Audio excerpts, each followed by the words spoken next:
And another question would be, Daisy, how do you feel about the whole crash pad lifestyle? Ooh, I got a lot to say about that. As some of you guys know that I've been posting a few videos of me having interviews with different airlines. Today I'm here to interview a flight attendant that already passed probation, and I'm going to introduce to you Daisy Blue. Here we go. Daisy Blue, how are you? I'm great, how are you? Very good. You're looking so fresh and so beautiful and stunning. Thank you.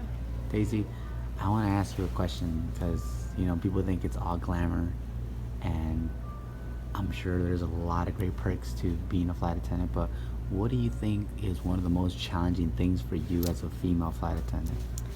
So I think the most challenging thing for me is probably my diet. Eating out is very easy for us because it's very accessible, and then packing our lunch is very difficult. We only can carry so much, so I think snacking a lot. We snack a lot. Airplane food could be very dangerous because it's free for us.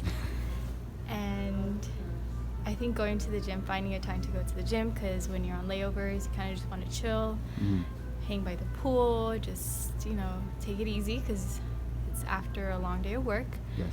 So I think diet and gym is probably the most difficult thing to do. So it sounds like you might know a few flight attendants that started off weighing 120 pounds, and you know, 6 months to a year, they're probably humongous now. Yes. Yeah, does that happen? A lot of people do gain weight. They warn us in training. Okay. Even when we get fitted for our uniforms, they want us to get it bigger because they already know it's easy to gain weight.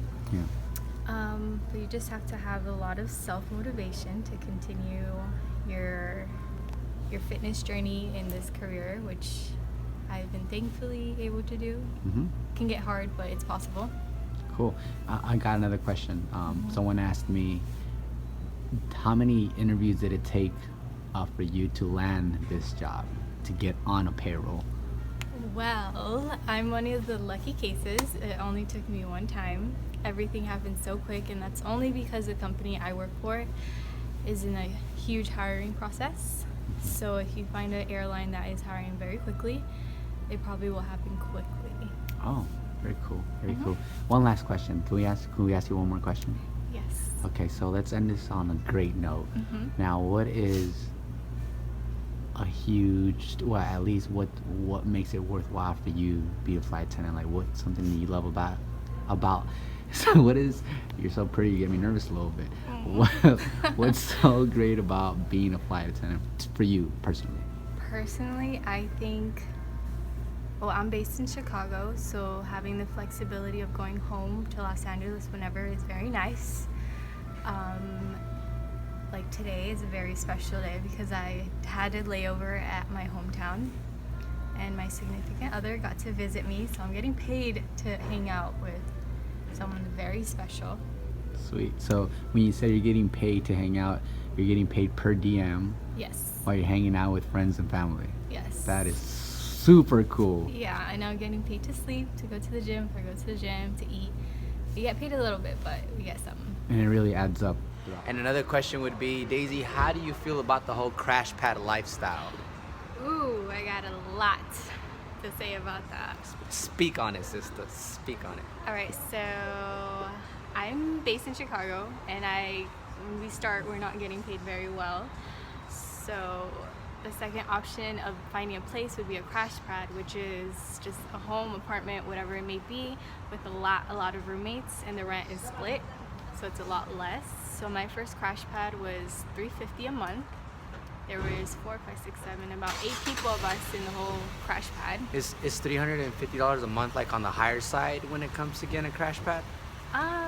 It's on the medium side. I think an expensive crash pad is like $400 to $500, and then a really cheap one would be $150 to $250. Okay. And that's like you get what you paid for. So I was really desperate coming out of training, so I was like, let me pay a little bit more, and it's a nice area. I felt really comfortable. So I did that for 6 months, my $350 crash pad, and then it got too much because I was never at Chicago. I was always working or just at home in Los Angeles.